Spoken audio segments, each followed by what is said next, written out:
Halo, selamat datang. Kali ini di video ini aku mau cerita ke kalian. Pokoknya cerita yang topiknya itu tentang ngapain aja sih aku au pair, ngapain aja sih aku di sini. Terus gimana sih caranya supaya dapat izin, supaya bisa berangkat ke Jerman gitu. Karena yang nge-DM aku tuh kebanyakan masalahnya, Kak gimana sih caranya kakak untuk meyakinkan orang tua untuk bisa berangkat ke Jerman gitu. Jadi pertama-tama sebelum aku menceritain pengalaman aku mau cerita dulu. Jadi sebelum aku ikut au pair, aku tuh kuliah ambil jurusan epidemiologi gitu. Terus sebenarnya aku tuh tahun 2017-2018 itu aku nggak tahu au pair itu apa, aku nggak tahu, nggak bukan apa ya, nggak ngeh gitu loh au pair gitu. Kalau ada au pair gitu. Sedangkan waktu SMA itu kan aku punya mama angkat. Ya, aku punya mama angkat. Terus dia juga pernah ikut program au pair kalau nggak salah itu tahun 2007-2008. Cuma kan namanya aku dulu mikir ngapain sih au pair apa sih gitu. Jadi nggak. Terus setelah aku tuh punya rencana gini, setelah selesai kuliah, aku tuh mau lanjut S2 gitu. Itu rencana sih, namanya juga rencana ya. Nah, jadi setelah aku punya rencana itu, aku carilah tuh gimana sih supaya aku ini bisa untuk melanjutin S2 aku. Karena aku tuh waktu itu mikirnya aku tuh belum mau kerja gitu. Kalau teman-temanku kan langsung mikir langsung honor gitu, tapi kalau aku tuh nggak mau, aku masih belum mikir untuk kerja, untuk duduk di belakang meja tuh kayak pikiranku masih belum di situ gitu. Jadi aku tuh nyari-nyari. Kemudian dapet tuh, itu aku nyarinya kalau nggak salah itu di Facebook. Itu tuh ada iklan kayak gini, promosinya dari IAIJ. Kamu bisa tinggal di Jerman selama 1 tahun. Kamu dapat uang saku 260 euro dulu tuh 2018 itu 260 euro. Kemudian kamu bisa keliling Eropa gitu. Itu di iklannya gitu. Itu dari IAIJ. Pasti kalian tahu kan kalau aku berangkat ke Jerman tuh pakai agen. Banyak aku nggak pede mandiri gitu. Jadi karena aku orangnya nggak mau ribet gitu, jadi pakainya agen. Alhamdulillah cocok.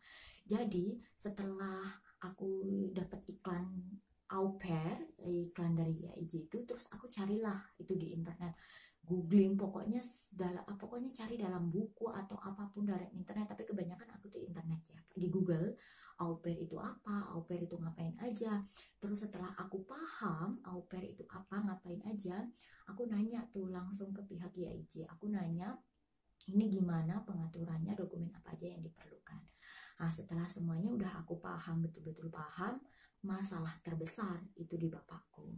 Jadi sebelum berangkat aku ngomong ke bapakku gini, Pak, aku mau ke Jerman gitu. Bapakku nanya, ngapain ke Jerman gitu? Aku mau ikut program au pair. Au pair itu apa? Bapakku bilang, au pair itu TKI, au pair itu TKW.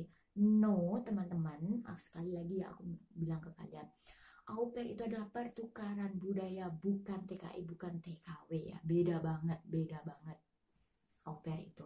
Jadi aku tuh ngejelasin ke bapakku sesimpel mungkin. Jadi kayak contohnya, ini salah satu contoh aja ya. Aku bilang ke bapakku gini, Pak, au pair itu kayak misalnya aku asalnya dari Ambon, aku pergi ke Jawa, aku belajar bahasa Jawa di rumahnya budeku, dan budeku juga punya anak. Aku menganggap anaknya mereka itu sebagai adik aku, adik angkat aku, sebagai ponakan aku jaga mereka selama 6 jam. Terus mereka juga kayak budeku itu memfasilitasi aku dalam segala hal. Terus aku juga dapat uang saku. Itu adalah salah satu contoh simple yang bapakku langsung ngeh. Karena nggak mungkin aku menjelaskan ke bapakku apa itu definisi au pair dan lain sebagainya, kepanjangan, Beb. Jadi nggak bisa gitu.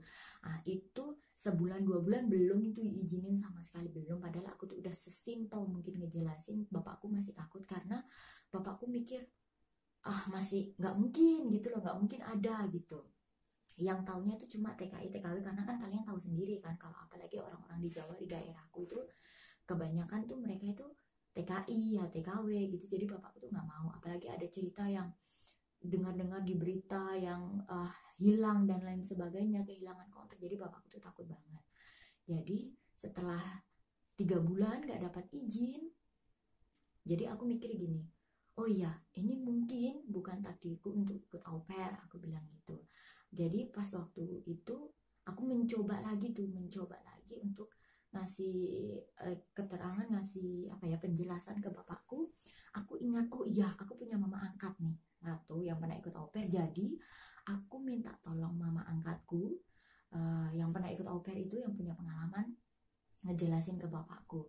Jadi setelah mama angkatku ngejelasin, pokoknya ngejelasin panjang lebar, mulailah aku tuh pelan-pelan diizinin. Jadi 4 bulan kemudian itu baru aku dapat izin. Jadi aku tuh anak satu-satunya. Jadi untuk dapat izin itu kayak terbesar gitu.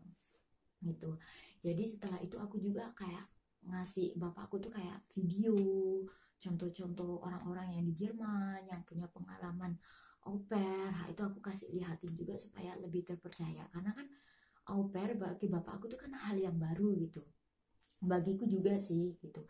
Karena waktu dulu aku kan tinggal di daerah kecil ya, yang jaringan kadang ada kadang enggak, boro-boro internet jaringan aja susah gitu, harus naik gunung dulu gitu baru dapat. Jadi kalau tahun waktu SMA waktu tahun 2000-an itu, kalau dapat sinyal itu kayak sesuatu barang yang mewah, yang wow gitu. Jadi aku baru tahu au pair itu ya 2017 ya 2018 gitu. Jadi setelah 4 bulan ya, 4 bulan menjalani 5 bulan, dan aku juga udah selesai skripsi, udah selesai wisuda.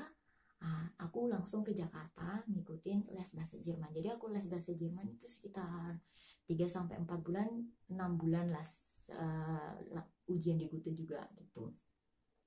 Jadi mungkin ini aja sih pengalaman aku. Jadi aku cuma bisa ngasih tips kalian, mungkin 3 tips ya, ke kalian, yaitu yang pertama, tipsnya kalian harus benar-benar paham dulu apa itu au pair, supaya mempermudah kalian tuh untuk menjelaskan ke orang tua kalian gitu ya.